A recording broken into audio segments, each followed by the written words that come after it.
அதாவது தவத்தினுடைய படிநிலைகள் அப்படின்னு சொல்லுவாங்க. புதுசாவே நம்ம தியான நிலையில நம்மளுடைய குண்டலினி சக்தியை மேல கொண்டு வர்றதுக்காக 7 வகை நிலைகளை வச்சிருக்காங்க.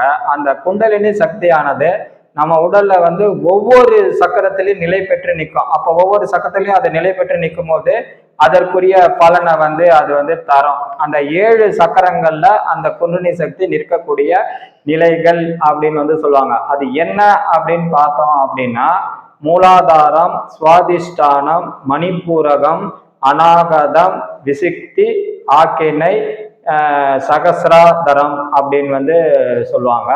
இதுதான் குண்டலினி சக்தி நிலை பெற்று நிற்கக்கூடிய 7 வகையான நிலைகள். அந்த நிலைகள்ல குண்டலினி சக்தி நிற்கும் போது மனிதனுக்கு அளப்பரிய சக்திகள், தவ சக்திகள் எல்லாமே அவனுக்கு கிடைக்கும்.